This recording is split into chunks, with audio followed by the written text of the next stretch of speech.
नमस्कार, मैं हूँ आपके साथ राधिका चौधरी और आप देख रहे हैं चौपाल चर्चा।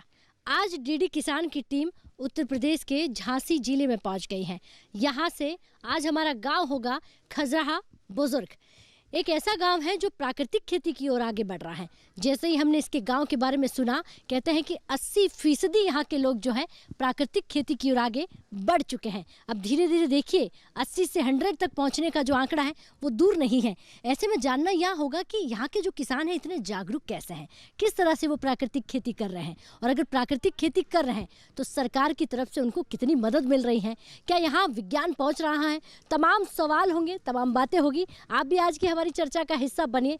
चंद कदमों की दूरी है, यहीं से आगे बढ़ते हैं।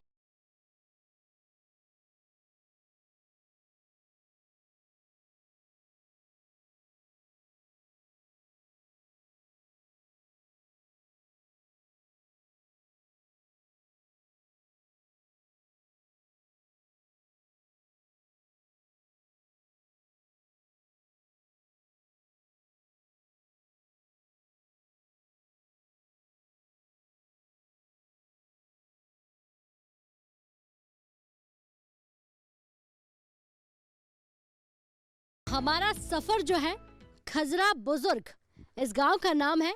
जरा इस गांव के किसान बुजुर्ग भले ही हो, लेकिन देखिए युवा भी इस खेती बाड़ी में आगे आ रहा है। चलिए सबसे पहले इनका स्वागत करते हैं। बहुत स्वागत, जोरदार से तालियों से स्वागत कीजिए। और ये गांव झांसी का है। आप झांसी के हर गांव में नहीं पहुंचेंगे, लेकिन आज एक ही जगह पर आपको कई सारे गांव के किसान यहां पर मिल जाएंगे। आज हम बात करेंगे प्राकृतिक खेती, कृषि विज्ञान केंद्र, परमार्थ संस्था और तमाम हमारे यहाँ पर जो किसान भाई हैं और किसान महिलाएं भी। देखिए ये गांव कितने, आप सोचेंगे कि इन गांव की महिलाएं कभी बाहर नहीं निकलती थी। ये गांव इस तरह के थे जहां की महिलाएं कभी चेयर पर बैठकर बराबर पुरुषों के साथ चर्चा नहीं करती थी। आज का बदलाव महिलाएं हमारे साथ बैठी हुई चौपाल चर्चा में दिख जाती हैं। शुरुआत जो है मैं किसान भाइयों से ही करूंगी। सर आप खड़े हो जाइए। नमस्कार जी। नमस्कार। आपका नाम क्या है? मैं नरेंद्र सिंह राजपूत, ग्राम प्रधान खजराहा बुजुर्ग। अच्छा, हाँ। सबसे पहले इस गांव की बात करें। प्राकृतिक खेती की बात इसलिए कर रहे हैं क्योंकि आज की जरूरत है, लागत कम है, मुनाफा भी ज्यादा है। कितने चेंजेस इस गांव में आ रहे हैं? सबसे पहले तो मैं आपको बहुत बहुत दूरदर्शन टीम को धन्यवाद देता हूँ। एक हकीकत जानने के लिए पिछड़ा क्षेत्र में आज पधारी हैं, आपका बहुत बहुत स्वागत। और जो प्राकृतिक खेती के बारे में आपको बता दूं, जो मोदी जी ने किसानों के हित में जो एक मुनाफा के लिए 4 गुने खेती के लिए ये परमार्थ संस्था है जो किसानों को जागरूक कर रही है। किसान पिछड़ा है, क्षेत्र पिछड़ा है और हम लोग उसमें जागरूक 80% हुए हैं।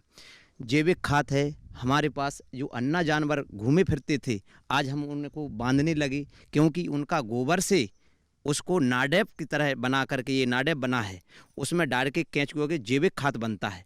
उससे खेती में उसका अच्छा लाभ होता है। जो हम डालते हैं उर्वरक, जो डीपी है, यूरिया है, इससे हमारे केमिकल से शरीर बीमारियों की तरह बिल्कुल जूझ रहा है। और प्राकृतिक खेती से जो खाद से है उससे बीमारियां भी दूर हो रही हैं किसानों की। इसलिए हम कह रहे हैं कि प्राकृतिक खेती 80% हमारे खजराहा बुजुर्ग में उपज हो रही है। अच्छा। हाँ, 80% उपज हो रही है। आपके माध्यम से हमारा पूरे भारत में प्रचार चले, क्योंकि इसकी कीमत ही बढ़ना चाहिए। प्राकृतिक खेती है जो, और जो अनाज पैदा होता है, मूंगफली भी पैदा होती है और चना भी पैदा होता है, मसूर भी पैदा होती है, उड़द है, मूंग है, ये सब शरीर के लिए लाभदायक होगी ये, और इसकी कीमत बढ़ेगी तो किसान इसको ज़्यादातर पैदा करेंगे।